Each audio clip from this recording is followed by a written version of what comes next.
Welcome back to the vlog. Today is story time with Steve. Yay!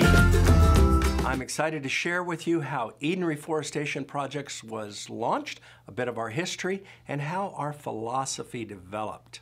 Albert Einstein once said, "Only those who attempt the absurd will achieve the impossible." My effort at the absurd began after hearing about a village where torrential rainfall produced an 11-foot wall of water, mud, and debris that smashed into Uduwatete, leaving 11 dead and a village decimated. The absurdity began during a meeting with President Haile Mariam of the Southern Peoples region.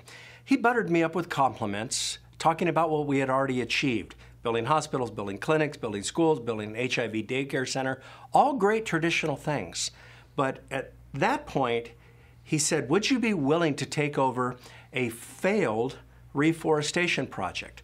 A failed project that was well-funded, expertly led, but nevertheless failed. The second meeting of the day was with the village elders from Uduwatete. They started off telling me about the good old days when the forest was thick, wildlife was abundant, farming was good, but all that changed in one lifetime. Now, as we sat there, 98% of the forest was gone, resulting in they were going to have to be relocated for their own safety. They were about to become eco-refugees if the forest wasn't restored. So following a lengthy discussion, I asked the elders, "Do you really want your forest back?" And they responded with an emphatic and unanimous yes. But at that point, I had to ask myself, how in the world could I possibly succeed when so many well-funded experts had failed? My personal reality, I was not academically prepared to take on this project. My bachelor's was in business, my master's and my doctorate were in theology. Nevertheless, I felt a deep conviction that something had to happen, and life had prepared me with a unique skill. As son of missionary parents raised in a third world country, I knew how to ask respectful questions and listen respectfully to their concerns. And in this case, their concerns were first and foremost economic, not environmental. And this is what the experts had ignored. And at that point, the light bulb went on. So the simple idea that launched Eden Reforestation Projects was to provide fair wage, consistent employment to local villagers who would grow, plant, and guard trees to maturity until their local forest was fully restored. And through the dignity of employment, they were able to escape the destructive patterns that are so often associated with extreme poverty. They fairly quickly planted 9 million plus trees. And in this way, proof of concept was established and ready to spread. So the next stop on the absurdity journey began in a meeting with Jamie Schottenberg, where he was telling me about a village called Mahabana. Mahabana is located on the west coast of Madagascar, and in this case, Udu and Mahabana shared something in common. They had both destroyed their local environment. In Mahabana's case, they had cut down all of the mangrove trees in the estuary. And these mangrove trees are unique in that they have these dense root systems that protect the land from storm surges. And in this case, the annual cyclone system was coming in and wiping out the village just about every year because the buffer zone was gone. So Jamie proposed that we launch an experimental mangrove restoration project. And I asked Jamie, "Do you know anything about mangroves?" And he said, "Not much." And I had to admit a same level of ignorance. Nevertheless, Dumb and Dumber moved ahead by hiring local villagers who did understand mangroves. We saw that that handful of villagers went to work diligently, and within about 4 months, they had planted over 200,000 mangrove propagules with a survival rate that was in excess of 90%. So here we are 11 years later with nearly 1,000 full-time village employees planting over 3 million mangroves every single month. Entire estuaries have been restored, and Other estuaries are in the process of seeing their systems restored. So this simple, absurd idea is working. What I'd like you to understand at this point is planting trees has not proved to be the most challenging aspect of our work. Trees have actually been able to grow by themselves for some time now. The real challenge, the hard part, is dealing with brokenness and corruption and oppression that are so commonly interlinked with extreme poverty.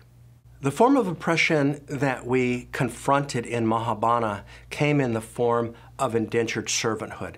When we launched Eden in Mahabana, we did not know that the majority of the adult villagers were indentured servants, indebted to a group that we now call the Fish Lords. When Eden came in, we were providing this fair wage, consistent wage to the villagers, and quite quickly they were able to buy their way out of indentured servanthood. They paid off their debt, which is wonderful for everyone except the Fish Lords. And then they began to retaliate, these Fish Lords. They literally poisoned a couple of our leaders. One died, another was hospitalized for a long time, and it took various form, and it hit a new low in my life. When Jamie and I went to visit Mahabana at one point, they literally worked in coordination with local authorities and placed Jamie and I under hut arrest. And we sat in a hut for several hours with a guard with an AK-47.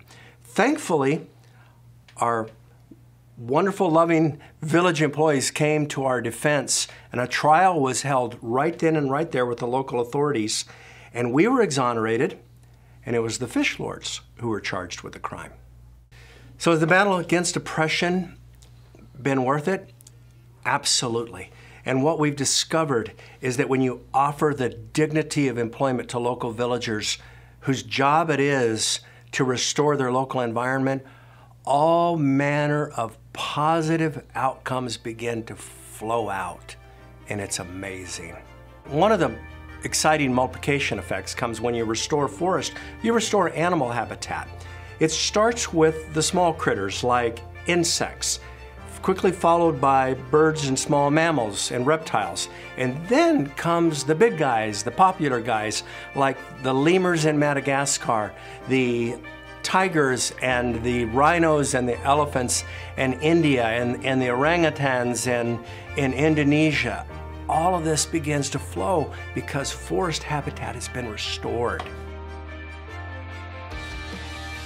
So one of the surprising humanitarian outcomes has been the reduction of illiteracy. Now that the parents have the dignity of employment, they're able to send their kids to school for the first time. And we now have thousands of children who are receiving an education because their parents can afford to do so. Great story, eh? But there's room for skepticism.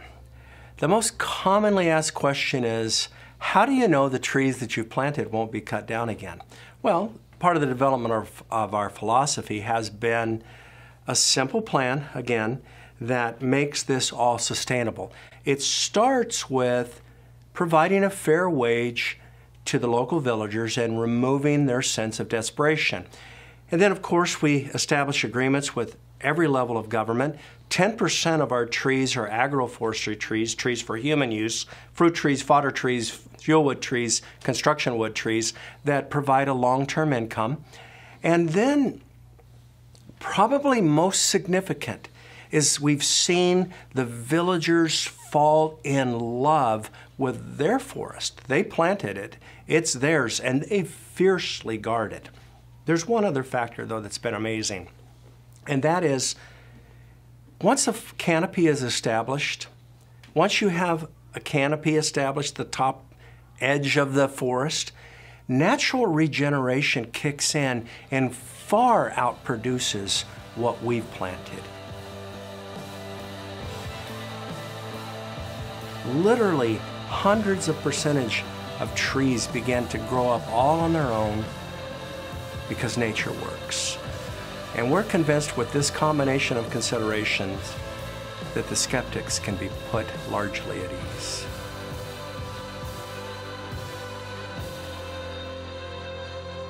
So at this point in the journey, the real absurdity is to continue to stick our head in the sand and wait for the big planner groups, the experts to come up with real-world solutions.